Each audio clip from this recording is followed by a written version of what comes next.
మందులకు ఇస్తే గౌరవ ముఖ్యమంత్రి గారు. Speaker sir,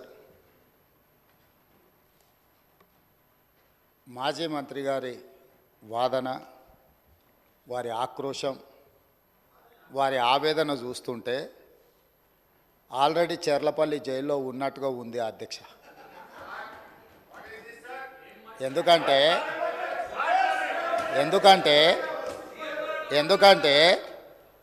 judicial enquiry order ఇచ్చినప్పుడు జ్యుడిషియల్ ఎంక్వైరీ ఆర్డర్ ఇస్తామని మేము అనలేదు అధ్యక్ష. ఇదే సభలో మంత్రివర్యులు కోమటిరెడ్డి వెంకటరెడ్డి గారు కొన్ని అంశాలను ప్రస్తావించినప్పుడు మా నిజాయితీని మేము నిరూపించుకుంటాం, సత్యహరిశ్చంద్రుడు ఆ వంశంలోనే మేము ఉన్నాం, సత్యహరిశ్చంద్రుడు తర్వాత మా నాయకుడు చంద్రశేఖర్ రావే సత్యహరిశ్చంద్రుడు అవతారంలో కలియుగంలో జన్మించిండు, కాబట్టి మీరు ఎంక్వైరీకి ఆదేశాలు ఇవ్వండి అని చెప్పి ఆ సభ్యుడే అడిగిండు అధ్యక్ష. సో వారు నిజాయితీని నిరూపించుకోవడానికి, వారు సత్యహరిశ్చంద్రుడి వంశమని తెలంగాణ సమాజానికి అంతా చెప్పుకోవాలని వారు అడిగినప్పుడు వారిని ఎందుకు బాధ పెట్టాలని చెప్పి ఛత్తీస్గఢ్ నుంచి కొనుగోలు చేసిన 1000 మెగావాట్ల విద్యుత్ ఒప్పందము, యాదాద్రి 260x4 1040 మెగావాట్ల భద్రాద్రి పవర్ ప్రాజెక్టు నిర్మాణం సబ్ క్రిటికల్ టెక్నాలజీ తోటి, అదేవిధంగా యాదాద్రి 4000 మెగావాట్ల విద్యుత్ ఒప్పందం బిహెచ్ఎల్కి ఇచ్చిన దానికి సంబంధించి వారు అడిగితేనే ఇదే సభలో చర్చ జరిగితే తమరి అధ్యక్షతన రాష్ట్ర ప్రభుత్వం ఆమోదించింది.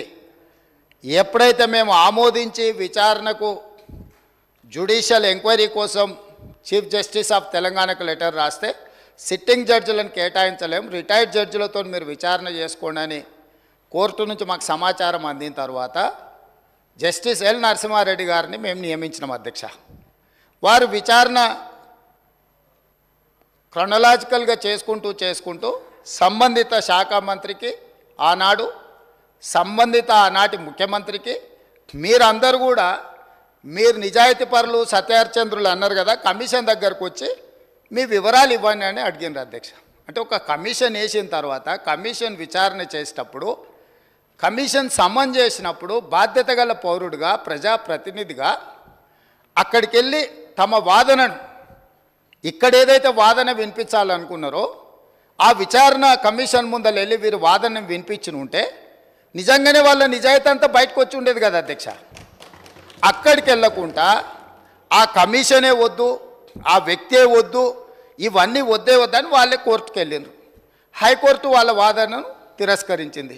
సుప్రీంకోర్టుకు వెళ్ళిండ్రు. సుప్రీంకోర్టు ఏమన్నది, విచారణ కొనసాగించాల్సిందే, విచారణని మీరు క్వాష్ చేయమని అడిగింది, అది కుదరదు, కాకపోతే మీకు అభ్యంతరం వల్ల ఆ కమిషన్ చైర్మన్గా వ్యవహరిస్తున్న వ్యక్తి పట్ల మీకు ఏమైనా అభ్యంతరాలు ఉంటే వ్యక్తిని మారుస్తున్నాము అని చెప్పి సుప్రీంకోర్టు మార్చడానికి ప్రభుత్వాన్ని కూడా అడిగింది. మీ ఆలోచన ఏందని?